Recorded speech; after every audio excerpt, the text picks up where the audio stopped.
अभी 5-4 महीने हैं, तो अभी 5 महीने हैं हमारे पास, यानी 5 ही क्लोजिंग है और एक क्लोजिंग में तो सिर्फ अभी 10 दिन ही बाकी भी नहीं है, 1 वीक जिसको हम कह सकते हैं।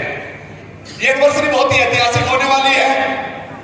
मैं उम्मीद करता हूं कि आप बड़े से बड़ा जो आपने टारगेट ले रखा है उस अचीवमेंट को आप कंप्लीट करके एनिवर्सरी में आए, उसका हिस्सा बने, अपनी खुशियों को पूरा कर पाए।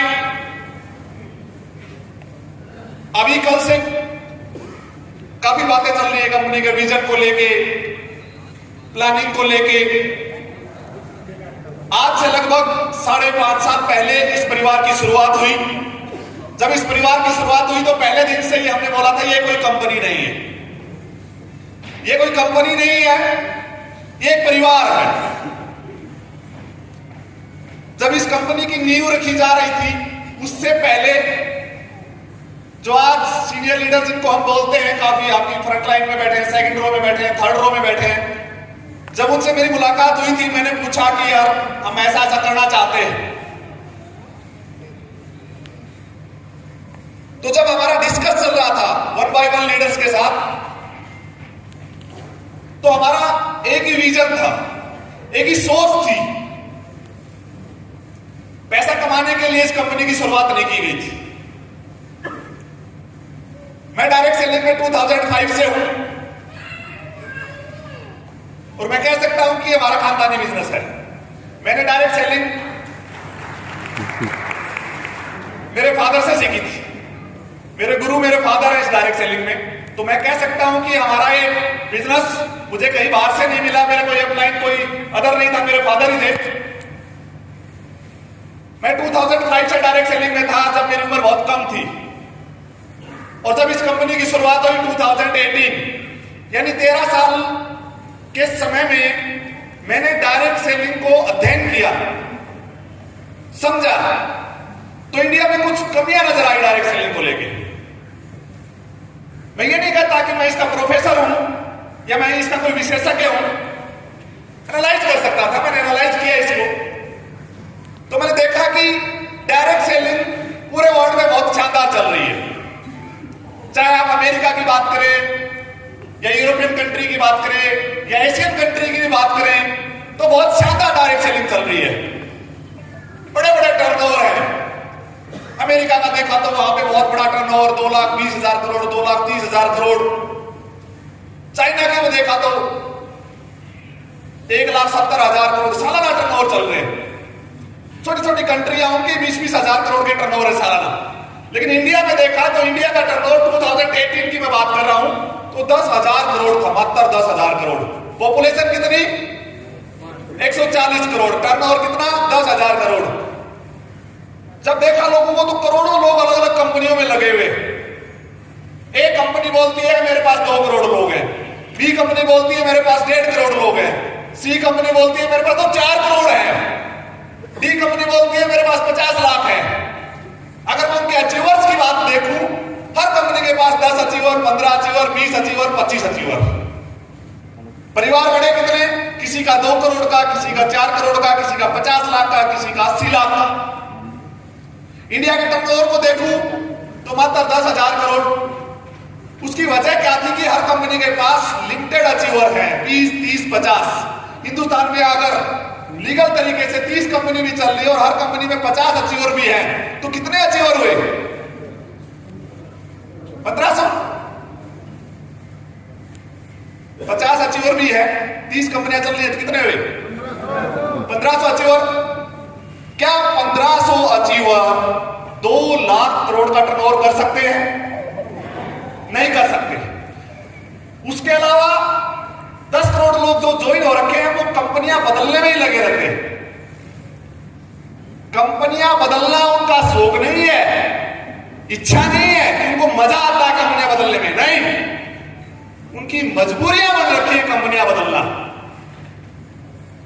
मजबूरियां क्या बन रखी है कि कंपनी का कॉन्सेप्ट ही ऐसा होता है हर कंपनी का। आप काम करो, आप 3 साल नेटवर्क बनाओ, 5 साल नेटवर्क बनाओ। जब 3-5 साल आप नेटवर्क बना लेंगे तो फिर आपको पैसा आएगा और आप एक अच्छी इनकम ले सकते हैं। हर कंपनी का लीडर जब किसी को फर्स्ट टाइम ज्वाइन करवाता है तो ये बातें बताता है। यस, यानी वो किस पे बात करता है? सपनों पे बात करता है। और सपनों की बात करें तो 1500 लोगों ने सपने पूरे किए हैं डायरेक्ट सेलिंग इंडस्ट्री में, लेकिन जो करोड़ों लोग ज्वाइन हो रखे फिर वो क्या कर रहे हैं? इसलिए इंडिया का टर्नओवर कोई बड़ा टर्नओवर नहीं बन पा रहा। कोई भी कंपनी एजुकेशन क्या देती है? 2 प्रकार की कंपनियां हिंदुस्तान में। एक ऐसी कंपनी है जो 15 साल से है, 20 साल से है। एक ऐसी कंपनी है जो 2 साल से है, 3 साल से, 5 साल से या 1 साल से ही है। 2 प्रकार की ट्रेनिंग देती है। जो 15 साल से है वो बचाने पे लगी हुई है, मैं कैसे बचूं। वो किसी ट्रेनर को हायर करती है, 10 लाख रुपए देती है, ट्रेनर आता है, 2 घंटे स्पीच देता है, बस एक ही बात बोलता है, कंपनी बदलना महापाप है। कंपनी बदलना मतलब एक कंपनी से दूसरी कंपनी में गए, दूसरी कंपनी से तीसरी कंपनी में गए, तीसरी कंपनी से चौथी कंपनी में गए, यानी कुत्तों की तरह मुंह मारना है। अब समझ है, लेकिन जो 10 लाख रुपए फीस लेके जाते हैं, 20 लाख रुपए फीस लेके जाते हैं 3 घंटे की, उन ट्रेनर के मुंह से ये अब समझ है, मेरे मुंह से अब समझ नहीं है। वो बोलते हैं डायरेक्ट सेलर के बारे में, हम ताली बजाते हैं। ये कंपनियों का हाल है,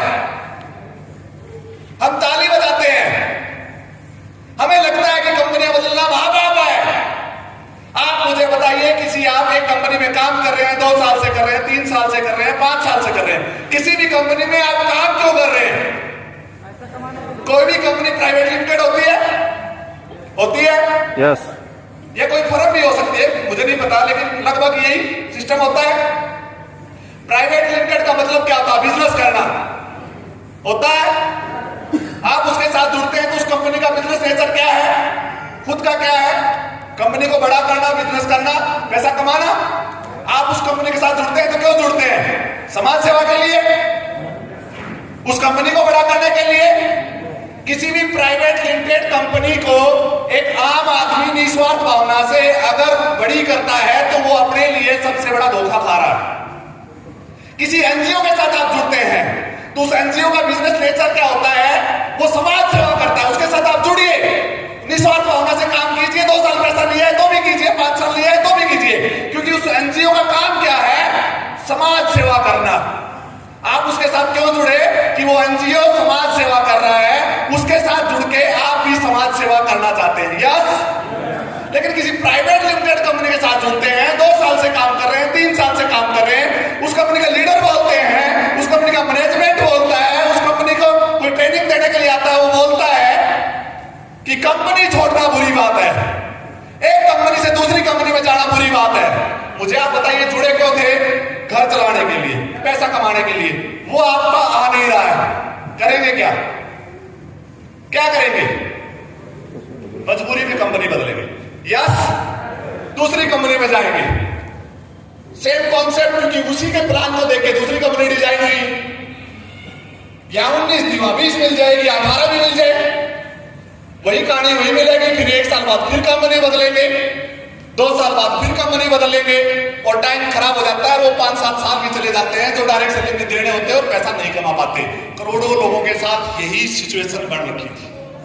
हमारा मानना यह था, हमने इस कंपनी की शुरुआत की, हमने उन 1500 लोगों को साइड में रखा सबसे पहले, कि इनके बारे में नहीं सोचना। एक बार समझ में आई मेरी बात? जो इंडिया में 1500 ऐसे अचीवर हैं जिनके पास मर्सिडीज, BMW, जगुआर, जो भी जिंदगी में जो सपने हो सकते हैं वो उन्होंने पूरे कर रखे हैं, तो उनका हमारा काम नहीं है ना उनके बारे में सोचना।